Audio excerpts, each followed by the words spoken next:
दोस्तों, भारत और ऑस्ट्रेलिया के बीच वैसे तो हमेशा से ही रोमांचक मुकाबले होते रहे हैं और इतिहास गवाह है कि रोमांचक मुकाबलों के साथ साथ इनके तो अभ्यास मैच भी इतने ज्यादा रोमांचक होते हैं कि अंतिम गेंद तक दर्शकों की सांसें थमी रहती हैं। और ऐसा एक अभ्यास मुकाबला भारत और ऑस्ट्रेलिया के बीच होने वाली 3 मैचों की T20 सीरीज से पहले देखने को मिला, जिसमें रोमांच की तो कोई भी कमी नहीं थी, लेकिन अंतिम गेंद तक फैंस की सांसें थमी हुई थी। तो चलिए बताते हैं आपको इस पूरे अभ्यास मुकाबले की दिल दहलाने वाली हाइलाइट्स के बारे में।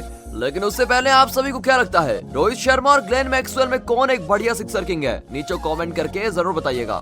दोस्तों, दोनों ही टीमों के कप्तान एरन फिन और रोहित शर्मा के बीच सिक्का उछला तो कंगारू के पक्ष में गिरा। कंगारू ने बड़ी चालाकी से पिच का जायजा लेते हुए बल्लेबाजी चुनी और बल्लेबाजी चुनने का यह विकल्प पूरी तरह से कंगारू के पक्ष में ही रहा। सामी बल्लेबाज के तौर पर डेविड वार्नर और एरन फिन का बल्ला खूब गरजा। दोनों ही बल्लेबाज शुरुआत से ही भारतीय गेंदबाजों पर हावी होते नजर आए। भुवनेश्वर कुमार हो या फिर जसप्रीत बुमराह, पूरी तरह से भारतीय गेंदबाज लाचार नजर आ रहे थे और शायद यही कारण रहा कि शुरुआती 6 ओवर में ही कंगारू ने 57 रन बोर्ड पर लगा दिए थे। आपको बता दें कि इसके बाद भारतीय गेंदबाजों ने कुछ हद तक इस मुकाबले में वापसी करने की कोशिश की। डेविड वार्नर को 37 के स्कोर पर चलता किया और एरन फिन को 21 रन बनाकर आउट किया।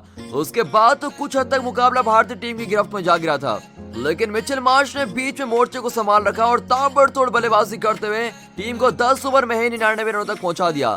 लेकिन उसके बाद भारतीय टीम को सफलता तो मिल रही थी, लेकिन स्कोर में कोई भी गिरावट देखने को नहीं मिल रही थी। आपको बता दें कि मिडिल ऑर्डर में ग्लेन मैक्सवेल के बल्ले से भी कुछ बड़ी हिट देखने को मिली। ग्लेन मैक्सवेल ने 24 गेंदों में ही 51 रन जोड़ दिए और अंत में सभी बल्लेबाजों ने अच्छा योगदान दिया और टीम के स्कोर को 20 ओवरों में 202 रनों तक पहुंचा दिया। वहीं भारत की गेंदबाजी में जसप्रीत बुमराह ने 2, भुवनेश्वर कुमार ने 1 और चहल ने भी 1 विकेट लिया। वहीं दोस्तों, फिर 203 रनों की चुनौती मुश्किल तो जरूर थी, लेकिन नामुमकिन नहीं। शायद इसी इरादे से रोहित शर्मा और केएल राहुल की जोड़ी मैदान पर उतरी। शुरुआत से ही पैट कमिंस जैसे गेंदबाजों का धागा ही खोल दिया इन्होंने। रोहित शर्मा तूफानी बल्लेबाजी के लिए हमेशा से पहचाने जाते हैं। वहीं रोहित ने पारी के दूसरे ओवर में 4 शानदार चौके जड़कर कंगारुओं को पूरी तरह से मुंह तोड़ जवाब दे दिया।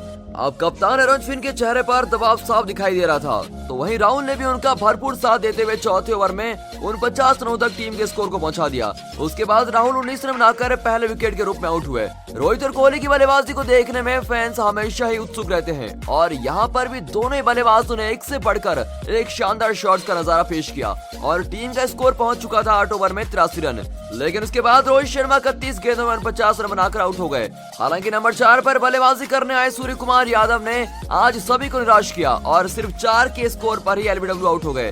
भारत ने 87 के स्कोर पर 3 बड़े विकेट खो दिए थे और अब जिम्मेदारी आ चुकी थी किंग कोहली के कंधों पर। कोहली ने जिम्मेदारी को अपने कंधों पर लेते हुए धीमी गति से स्कोर को आगे बढ़ाया। हालांकि उनके साथ ऋषभ पंत क्रीज पर मौजूद थे। दोनों ने अच्छी बल्लेबाजी करते हुए 12 ओवर में 105 रन बना लिए थे, लेकिन यहाँ से जरूरत थी तेज बल्लेबाजी की और विराट कोहली और पंत ने एक्सेलेरेटर पर पांव रखकर कंगारू की पिटाई पूरी तरह से शुरू कर दी और एक ही ओवर में विराट कोहली ने 2 चौके जड़ दिए, लेकिन तभी ऋषभ पंत 14 रन बनाकर आउट हो गए।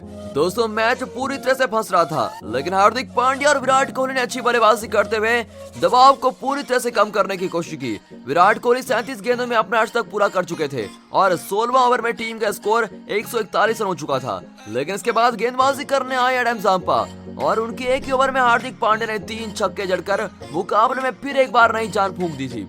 अंतिम 3 ओवर में जीत के लिए 35 रनों की जरूरत थी, लेकिन यहाँ पर पैट कमिंस 18वें ओवर में 4 रन देकर विराट कोहली का विकेट निकाल देते हैं, जिसके बाद मैदान में भारतीय फैंस के लिए दोबारा सन्नाटा छा जाता है। कोहली 61 रन बनाकर आउट हुए, लेकिन क्रीज पर आए अक्षर पटेल ने बखूबी साथ दिया हार्दिक पांड्या का। पांड्या ने 19वें ओवर में 2 शानदार चौके जड़े और उसके बाद अगली गेंद पर एक छक्का जड़कर फिर एक बार भारतीय फैंस को खुशखबरी दे दी और फिर अंतिम ओवर में जीत के लिए चाहिए थे 15 रन और स्ट्राइक पर थे हार्दिक पांड्या। खचाखच भरे हुए स्टेडियम में सन्नाटा पसर चुका था, लेकिन हार्दिक पांड्या ने शुरुआती 2 गेंदों में 2 शानदार चौके जड़े और उसके बाद तीसरी गेंद खाली हो गई। अब जीत के लिए 3 गेंदों में 7 रनों की जरूरत थी और हार्दिक पांड्या ने भागकर चौथी गेंद पर 2 रन भी पूरे कर लिए। अब 2 गेंदों में भारतीय टीम को जीत के लिए 5 रनों की जरूरत थी और हार्दिक पांड्या ने 5वीं गेंद पर शानदार छक्का लगाते हुए सांस रोक देने वाले मुकाबले में अपनी टीम को जीत दिला दी। वैसे दोस्तों, हार्दिक पांड्या सिर्फ 19 गेंदों में 49 रन बनाकर नाबाद है और आप सभी पांड्या की इस दिल जीतने वाली बल्लेबाजी को 10 में से कितने नंबर देना चाहोगे कमेंट करके जरूर बताइएगा। और अगर वीडियो अच्छी लगी हो तो वीडियो को एक लाइक और चैनल को सब्सक्राइब अभी करें।